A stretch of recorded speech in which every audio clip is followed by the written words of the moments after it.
Hello बच्चों, कैसे हैं सब। मैं पीयूष राठौर अपने वादे के मुताबिक आपके लिए कक्षा 12 विषय हिंदी आरोह में जो कविता हमारी चल रही है उसमें हम बात करेंगे आज कविता के बहाने। हम कविता के बहाने की बात करते हैं आपसे कि कविता एक उड़ान है चिड़िया के बहाने। कविता की उड़ान भला चिड़िया क्या जाने, बाहर भीतर इस घर उस घर कविता के पंख लगा उड़ने के माने चिड़िया क्या जाने। कविता एक खिलना है फूलों के बहाने, कविता का खिलना भला फूल क्या जाने, बाहर भीतर इस घर उस घर बिना मुरझाए महकने के माने फूल क्या जाने। कविता एक खेल है बच्चों के बहाने, बाहर भीतर यह घर वह घर सब घर एक कर देने के माने बच्चा ही जाने। इस कविता के बारे में थोड़ी सी हम बात करेंगे कि यह कविता जो है वो कुंवर नारायण जी द्वारा लिखित काव्य संग्रह, एक काव्य संग्रह है उनका, इन दिनों में से ये लिया गया है। तो इसके सबसे पहले इसको मैं आपको अब स्टैंजा वाइज मतलब कुछ पंक्तियों के हिसाब से लेके चलता हूँ।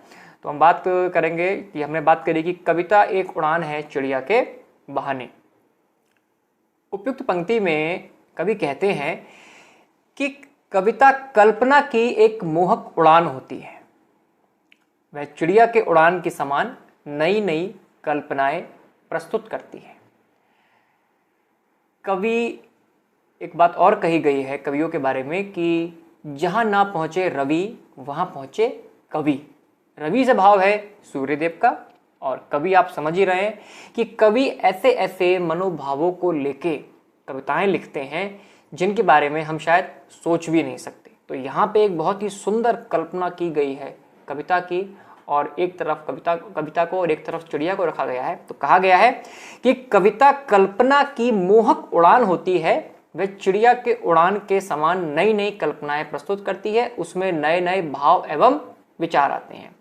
कविता की उड़ान असीमित होती है, कविता की उड़ान वास्तव में असीमित होती है, उसका कोई सीमित क्षेत्र नहीं है।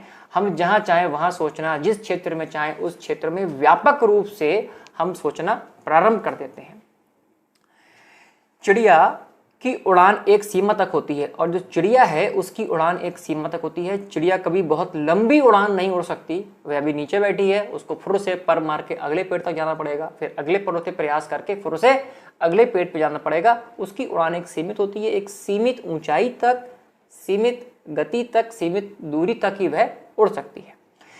चिड़िया बाहर भीतर इस घर से उस घर तक उड़कर आती जाती है, जबकि कविता को कल्पनाओं के ऐसे पंख लगते हैं कि वह घर से बाहर सब जगह उड़कर, घर से बाहर सब जगह सारी सृष्टि में उड़ान भर लेती है। यानी कि मैं यहाँ बैठा हूँ और मुझे कोई कविता लिखनी है, तो बैठे बैठे मैं दूर सुदूर विदेश के बारे में सोच लूँगा, अपनी मन की गति से वहाँ की यात्राएं कर लूँगा, सोच लूँगा, किसी वृत्तांत के बारे में लिख लूँगा। इवन यहाँ तक कि यदि मैं जब कविता को लिखते हुए अपने मनोभावों को प्रस्तुत करूँगा तो मैं लोक परलोक तक की यात्रा करके आ जाऊँगा और एक कविता को प्रस्तुत कर दूँगा। चिड़िया अपनी सीमा में बंधी होने के कारण कविता की काल्पनिक उड़ान को नहीं जान पाती है। आशय इसका यह है कि पक्षी की उड़ान सीमित है, परंतु कविता का क्षेत्र अति व्यापक और असीमित है। ये हमारी प्रारंभ की कुछ पंक्तियां हो गई। मैं समझता हूं कि इसमें मैंने बेहतर तरीके से आपको समझाने का प्रयास किया और आपको काफी हद तक यह समझ में आई होगी। आगे बात करते हैं। कविता एक खिलना है फूलों के बहाने, कविता का खिलना भला फूल क्या जाने, बाहर भीतर इस घर उस घर बिना मुरझाए महकने के माने फूल क्या जाने।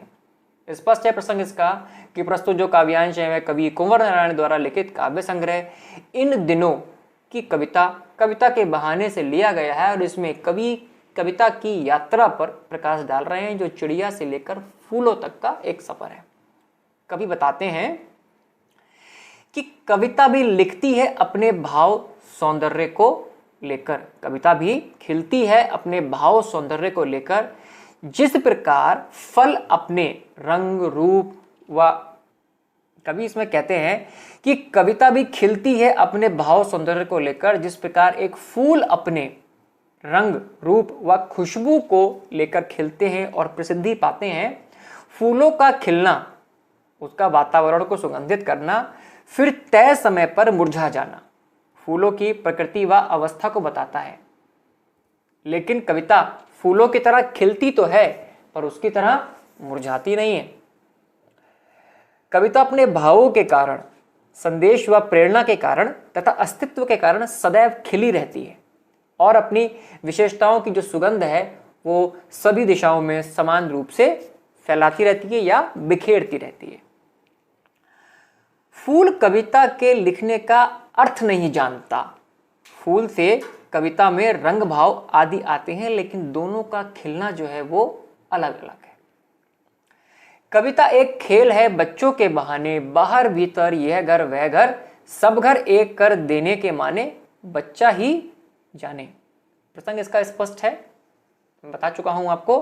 व्याख्या की हम बात करते हैं कि कवि कविता को बच्चों के खेल के समान मानते हैं। जिस प्रकार बच्चा अपना खेल खेलते समय घर के बाहर, घर के अंदर, इस घर उस घर जाके वो आराम से खेलता रहता है, उसके ऊपर कोई पाबंदी नहीं होती है, कोई लिमिटेशन नहीं होती है, वो अपना खेलता रहता है।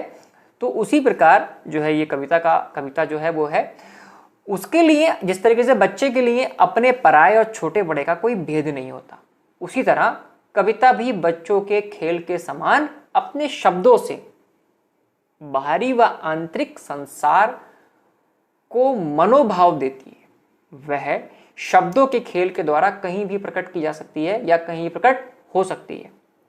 उसके लिए किसी भी तरह का कोई बंधन नहीं है। बच्चों की भावना के अनुरूप ही कविता की भावना भी सबके लिए समान है। तो स्पष्ट है कि जो कविता है वो उसका कोई क्षेत्र सीमित नहीं है। असीमित क्षेत्र में चारों तरफ, हर तरफ, प्रत्येक तरीके से उसका विकास हो सकता है। उसकी कोई सीमा नहीं है, उसका कोई सीमित क्षेत्र नहीं है और ना ही उसमें किसी प्रकार का छोटे का, बड़े का, अपने का, पराये का भेद है। तो मैं कोशिश करूँगा कि मैंने आपको कविता के बहाने से जो बताने का प्रयास किया है, इस कविता की व्याख्या करने का प्रयास किया है, बच्चों आप लोगों की समझ में आया होगा। और यदि कोई बिंदु आपकी समझ में नहीं आया है या आपको लग रहा है कि ये और स्पष्ट होना चाहिए था, तो आप मुझे कमेंट करके बता सकते हैं। Okay, thank you. मिलते हैं अगले कविता के अगले भाग में। तब तक के लिए